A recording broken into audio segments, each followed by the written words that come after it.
বইপাঠ by আইকে চ্যানেলে আপনাদের সকলকে স্বাগতম। আমরা পড়ছিলাম গল্পে গল্পে বিংশ শতাব্দী। আজকে ৫৭তম পর্ব, জাপানের কিচ্ছা। মামুন, মনে রেখো, বিশ্বযুদ্ধ কথাটার সাথে কিন্তু জড়িয়ে আছে সারা পৃথিবী উলটপালট হয়ে যাওয়ার ইতিহাস। বেশ কয়েকটি দেশ জড়িত আছে বিংশ শতাব্দীতে সংগঠিত দুইটি বিশ্বযুদ্ধের পিছনে। বর্তমান পৃথিবীতে আমেরিকা সবচেয়ে শক্তিশালী, যদি সামরিক বিষয় ছাড়া অন্যান্য ক্ষেত্রে চীন তার সাথে জোর টক্কর দেয়। যুদ্ধ হবার সম্ভাবনা নাই এজন্য যে সবাই আমেরিকা ও চীনের সাথে ভালো সম্পর্ক বজায় রেখে চলে। কিন্তু বিশ্বযুদ্ধের সময় দেখা গেছে যে প্রত্যেকটা শক্তিশালী দেশ নিজের মতো করে পৃথিবী শাসন করতে চেয়েছে, তার সমমনা জোটগুলোর সাথে বন্ধুত্ব করেছে আর বিরোধী পক্ষের বিরুদ্ধে পাল্টা জোট গড়েছে। এসব সংঘাতের কারণেই মূলত মহাযুদ্ধের সৃষ্টি হয়েছে। চলো আজকে আমরা বিশ্বযুদ্ধ সময়কার এক ভীতিকর পরাশক্তি জাপানের গল্প বলি। তার আগে জাপান সম্পর্কে একটা গল্প শেয়ার করি তোমার সাথে। বাংলাদেশের একজন ছাত্র জাপানে পড়াশোনা করতে গেছে। ক্লাসে সে হোমওয়ার্ক এর কাজ করে নিয়ে যায়নি। কোর্স শিক্ষক একজন জাপানি। ক্লাস শেষ করার পর শিক্ষকের রুমে ডাক পড়ল ওই ছাত্রের। বাংলাদেশি ছাত্র ভাবল না জানি কি তিরস্কার অপেক্ষা করছে তার জন্য। রুমে গিয়ে তো ওই ছাত্রের মাথা নষ্ট হওয়ার জোগাড়। জাপানি শিক্ষক ছাত্রের সামনে হাত জোর করে দুঃখ প্রকাশ করল। বলল, আমি আসলে তোমাকে বোধহয় পড়াটা ভালো করে বুঝাতে পারিনি, তাই তুমি হোমওয়ার্কটা করতে পারোনি। এখন বলো, তোমার হোমওয়ার্ক করার কাজে আমি কিভাবে সাহায্য করতে পারি? ছাত্রের তো মাথায় হাত। এ কোন কল্পনার স্বর্গরাজ্যে আসলো সে? মানুষ এত ভদ্র আর ভালো হয় কিভাবে? আমি যেটা ইঙ্গিত করতে চাই সেটা হলো, আজকের বিশ্বে জাপানিদের মতো ভদ্র মানুষ আর একটাও হয় না। কিন্তু এই জাপান যে কতটুকু অসভ্য আর সাম্রাজ্যবাদী শক্তি ছিল 1894 থেকে 1945 সাল পর্যন্ত, সেটা ভাবতে গা শিউরে ওঠে। সময়কাল 1868। জাপান হতে চাইল প্রাচ্যের ব্রিটেন। হাজার হাজার বছর যাবৎ জাপান নিঃসঙ্গ হয়ে বাস করত। পৃথিবীর আর কোনো দেশের সাথে তার কোনো ধরনের যোগাযোগ ছিল না।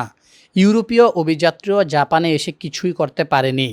গল্পে গল্পে বিশ্ব ভ্রমণ বইয়ে আমি কিছুটা উল্লেখ করেছি, কিন্তু চীনের সাথে সংগঠিত ব্রিটেনের আফিম যুদ্ধে এর পরিণতি দেখে ভীত হয়ে পড়ল Japan.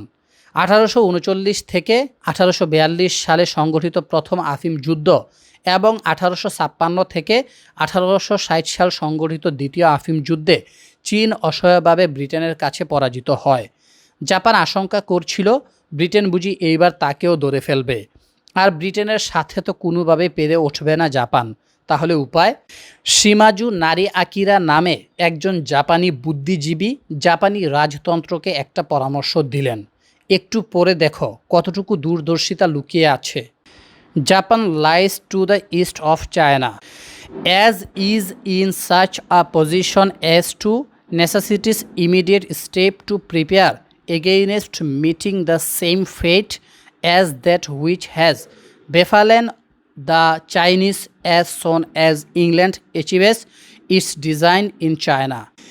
It will most certainly direct its military might eastward. If we take the initiative, we can dominate. If we don't, we will be dominated. সরল বাংলায় এর অর্থ হচ্ছে, জাপান যেহেতু চীনের পূর্বে এমন একটা অবস্থানে পড়েছে, চীনের মতো দুর্ভাগ্য ঠেকানোর জন্য একটা জরুরি পদক্ষেপ নেওয়া গুরুত্বপূর্ণ। যেইমাত্র ব্রিটেন চীনকে পুরোপুরি কবজা করবে, তখনই ব্রিটেন পূর্ব দিকে তার সামরিক তৎপরতা বাড়াবে। যদি জাপান উদ্যোগ নেয় তাহলে সে সব কিছু নিয়ন্ত্রণ করবে, আর যদি উদ্যোগ না নেওয়া হয় তবে উল্টো জাপান নিয়ন্ত্রিত হবে। 1867 সালে সম্রাট মেইজি জাপানের সিংহাসনে বসেন। শিমাজু নারিআকিবার পরামর্শটা খুব ভালো লাগলো তার। তিনি জাপানকে শিল্পায়িত করার দিকে নজর দিলেন। উৎপাদনমুখী কলকারখানা চালু হলো। পশ্চিমা বিশ্বের সাথে সম্পর্ক বাড়িয়ে রপ্তানি বাণিজ্য বৃদ্ধি পেল জাপানের। রেললাইন স্থাপিত হলো হাজার হাজার কিলোমিটার। লৌহ ও ইস্পাত শিল্পের মতো ভারী শিল্পে জাপান হয়ে উঠল বিশ্বসেরা। 1868 সাল থেকে শুরু হওয়া এই সংস্কার কাজের বদৌলতে মাত্র ২০ বছরের ব্যবধানে এক সামন্ততান্ত্রিক দেশ থেকে শিল্পায়িত দেশে পরিণত হয়ে গেল জাপান। জাপান হয়ে গেল এশিয়ার সবচেয়ে ধনী রাষ্ট্র। সামরিক খাতে বিপুল পরিমাণ বিনিয়োগ করে এক শক্তিশালী সেনাবাহিনীও বানিয়ে ফেলল জাপান। জাপানের এই শক্তি দেখে ব্রিটেন, ফ্রান্স ও আমেরিকার মতো দেশগুলো জি হুজুর করতে লাগলো। ভয়ে কাঁপতে লাগলো দুর্বল চীন। সাম্রাজ্যবাদী জাপানের প্রথম শিকার হলো কোরিয়া। বর্তমান ২ কোরিয়া ছিল মূলত চীনের উপনিবেশ। চীনের অধীনে একটি করদ রাজ্য ছিল কোরিয়া। ১৮৬৮ সালে জাপানে আধুনিকতার সূচনা হলে কোরিয়ার দিকে নজর দেয় জাপান। ১৮৭৬ সালে কোরিয়ার সাথে জোরপূর্বক একটি চুক্তি করে জাপান। কোরিয়া থেকে সস্তায় কাঁচামাল সংগ্রহ করে তার কাছে আবার পণ্য বিক্রি করে বাজার সৃষ্টি করার চেষ্টাই ছিল জাপান।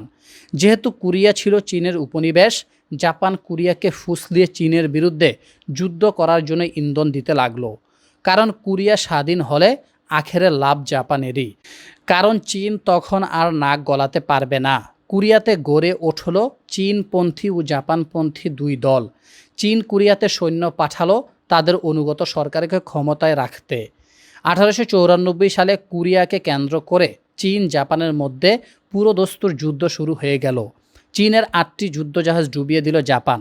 দুর্বার গতিতে এগিয়ে যেতে লাগলো জাপানিজ বাহিনী। কিছুই করতে পারল না চীন। বাধ্য হয়ে চীন কোরিয়ার স্বাধীনতা মেনে নেয়। ১৮৯৫ সালের ১৪ এপ্রিল চুক্তি স্বাক্ষরিত হয়। কোরিয়া হয় স্বাধীন। এবার জাপান মন মতো কোরিয়াতে তাদের স্বার্থ সিদ্ধির জন্য কাজ করতে পারল। কোরিয়া হলো জাপানি পণ্যের বাজার। Battle of port Arthur. পশ্চিমা বিশ্ব অবাক হয়ে দেখল জাপানের শৌর্য বীর্য। মামুন, তুমি মানচিত্রে লক্ষ্য করো, কোরিয়ার সাথে রাশিয়ার সীমান্ত আছে, আর চীনের সাথে তো আছেই। রাশিয়া অনেকদিন যাবৎ ইউরোপের রাজনীতিতে ব্যস্ত থাকায় ও তুর্কি খেলাফতের সাথে বারবার যুদ্ধ করার কারণে সে পূর্ব এশিয়ার রাজনীতিতে মনোযোগ দিতে পারেনি। সাইবেরিয়া দখলে থাকার কারণে প্রশান্ত মহাসাগরের একটা অংশ রাশিয়া পায়। সামরিক শক্তিতে হঠাৎ শক্তিশালী হয়ে ওঠা জাপানের নৌবাহিনী ছিল অত্যন্ত চৌকস। প্রশান্ত মহাসাগরের মাঞ্চুরিয়াতে রাশিয়ার একটি সামরিক ঘাঁটি ছিল। চীনের কাছ থেকে মাঞ্চুরিয়া দ্বীপটি চুক্তির বলে নিয়ে নেয় রাশিয়া। জাপান এশিয়ার এত ভিতরে রাশিয়ার উপস্থিতি সহ্য করতে পারছিল না। রাশিয়াকে মাঞ্চুরিয়ার পোর্ট আর্থার ঘাঁটি ছেড়ে দিতে বলল জাপান। ব্রিটেন ও ফ্রান্সের সমর্থন নিয়ে রাশিয়া জাপানের এই হুমকিকে পাত্তা দেয়নি। অবশেষে বাধল লড়াই জাপান ও রাশিয়ার মধ্যে। জাপানি অ্যাডমিরাল তোগো হেইচাচিরো পোর্ট আর্থারের রাশিয়ান ঘাঁটিতে হামলা চালান। তারিখটি ছিল ১৯০৪ সালের ফেব্রুয়ারির ৮ তারিখ মধ্যরাতে। পুরো বছরটাই জাপানের সাথে রাশিয়ার থেমে থেমে নৌযুদ্ধ হয়েছিল। যুদ্ধ অনেকটা অমীমাংসিত থাকলেও জাপানের হাতে মারাত্মক মার খাচ্ছিল রাশিয়ানরা। অনেকেই পোর্ট আর্থার যুদ্ধকে জাপানের বিজয় হিসেবে চিহ্নিত করে। এই প্রথম একটা এশিয়ান দেশ ইউরোপের কোনো দেশকে পরাজয়ের স্বাদ দিল। জাপান যে রাশিয়ার সাথে এভাবে প্রবল বিক্রমে যুদ্ধ করে হটিয়ে দিতে পারে তা ইউরোপীয়দের কাছে বিস্ময় ঠেকেছিল। ১৯১০ সাল জাপান কর্তৃক কোরিয়া দখল। জাপান নিজের স্বার্থের জন্য কোরিয়াকে স্বাধীন করে দিলেও ১৯১০ সালে কোরিয়াকে নিজের উপনিবেশ ঘোষণা করে। কোরিয়ান লোকদের উপর বছরের পর বছর অকথ্য নির্যাতন চালায় জাপান। লাখ লাখ কোরিয়ান নারীকে জাপানের সৈন্যরা ধরে ক্যান্টনমেন্টে বন্দি করে রাখে। তাদেরকে যৌনদাসী হিসেবে ব্যবহার করে জাপান। কোরিয়া ভাষা নিষিদ্ধ হয়। জাপান সরকার কোরিয়াকে বাধ্য করে সন্তানদের নাম জাপানিদের মতো রাখতে। ১৯৪৫ সাল পর্যন্ত কোরিয়াকে দখলে রেখেছিল জাপান। এই ৩৫টি বছর জাপানের হাতে চরম বর্বরতার শিকার হয় কোরিয়ানরা। আর দ্বিতীয় বিশ্বযুদ্ধে জাপান ছিল হিটলারের অন্যতম মিত্র। জাপান চেয়েছিল পুরো এশিয়া মহাদেশ দখল করতে।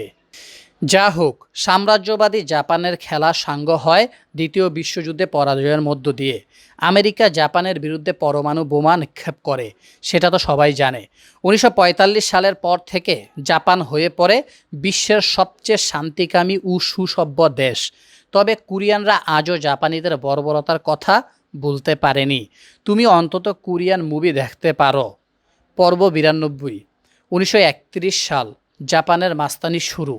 সাম্রাজ্যবাদী জাপানের প্রকৃত ইতিহাস শুরু হলো কেবল 1867 সালে সম্রাট মেইজি ক্ষমতায় আরোহণের পর 20 বছরের মধ্যে জাপান হয়ে উঠল এশিয়ার শ্রেষ্ঠ অর্থনৈতিক পরাশক্তি।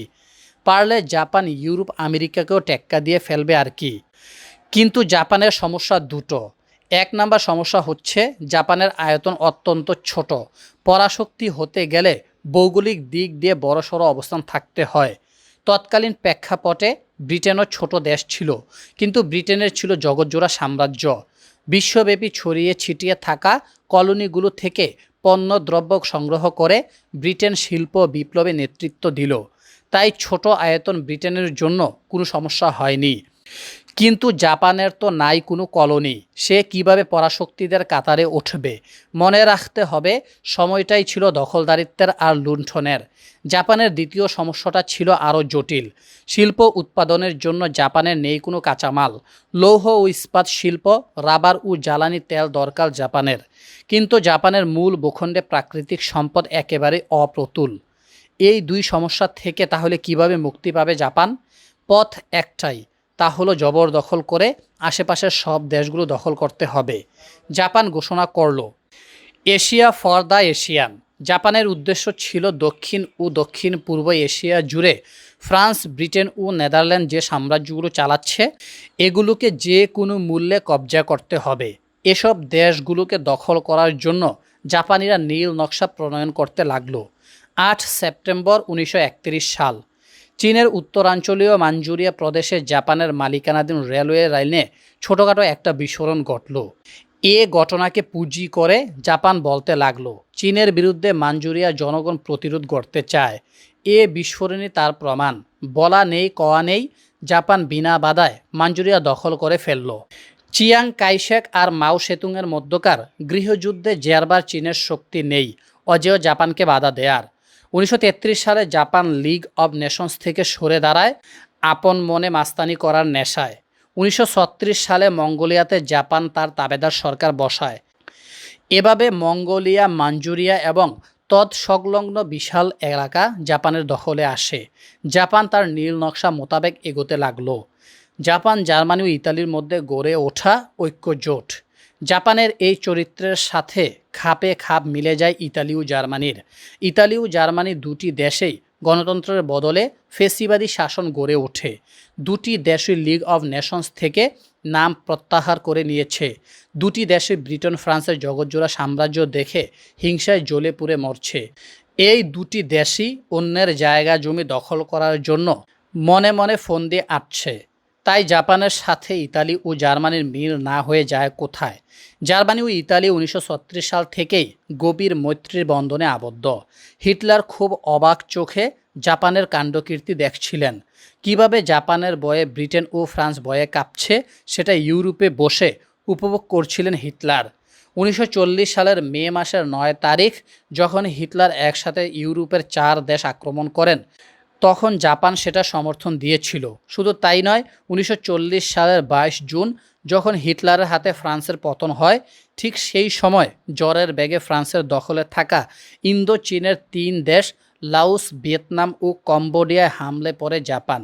ফ্রান্সের প্রতিনিধিত্বকারী শাসক গোষ্ঠী জাপানিদের কোনো বাধা না দিয়ে আত্মসমর্পণ করে বসেন। ইন্দোচীনের ফ্রান্সের কলোনি দখল করার পরে জাপান হয়ে পড়ে জার্মানির প্রিয় বন্ধু।